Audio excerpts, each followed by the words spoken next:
I was dumpster diving in Southern California. My friend lives about a mile from a Whole Foods, and their dumpster is in a, big metal gates you can open, unlocked, a roof over it. And I got in, I opened the dumpster, I'd ridden my bike there, and right on top was a polka dotted umbrella. And I said, well, I already have an umbrella. I don't necessarily need an umbrella. So I dug around, I found some other things. I loaded up my bag on my bike, and I was like, well, maybe I should take another look at that umbrella. Maybe it's a nice one. Maybe I could at least bring it to the thrift store if it works. So as I was reaching for and grasped the umbrella, right at that moment, it just started raining on the roof of the enclosure that I was in. And it was like a powerful moment where like the dumpster gods were speaking. They were like, I was drawn to that umbrella, and I grabbed it at that moment because I was gonna need that umbrella for my ride, a mile and a half back to my bus. And I did, I rode back with the umbrella over my head, and I think donated it to a thrift store a few days later. But those are the moments that I like to call serendipitous. These serendipitous moments that happen at dumpsters. And sometimes that's just, I love asking people I'm going dumpster diving with, hey, make a list of the things that you're looking for. And when they're like, almond butter, I'm like, you're probably not gonna find that. Sometimes maybe, but then we get there, and sure enough, right in the dumpster is a jar of almond butter that expired, that week.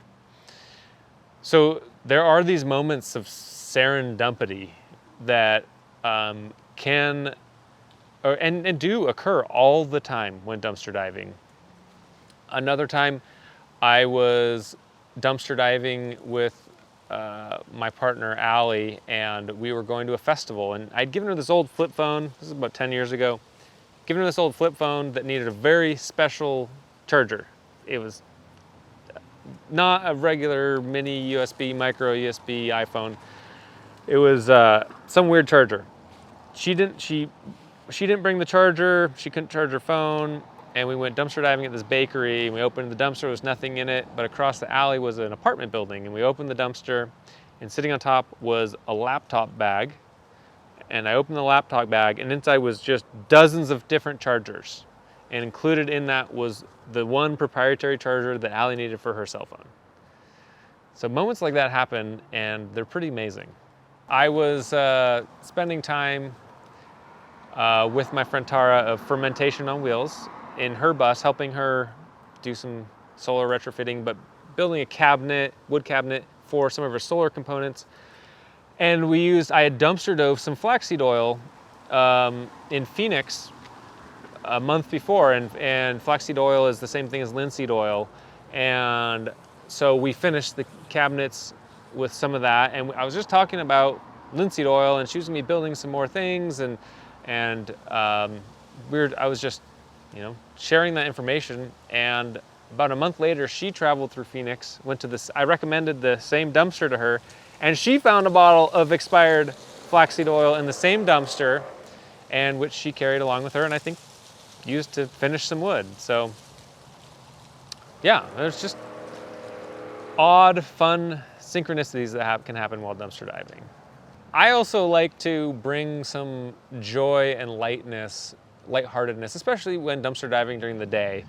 So I used to go to the grocery store in a town near my hometown in my early 20s, because they would get all their produce on Fridays, and Saturday mornings when the farmers market was happening a block away, their dumpsters would be full of produce. So we would go there and collect a bunch of produce during the day and try to do it without being seen.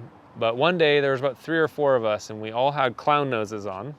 We were all bent over the dumpster, leaning in, pulling out produce, and someone came out of the back of the grocery store and said, "Hey, you can't be doing that." And we all were like, "What?" Clown noses. And it was kind of fun because it took this like aggressive kind of vibe from the worker, like, I'm gonna call the cops, you can't be doing that, to like, oh, terribly sorry, we're just looking for food.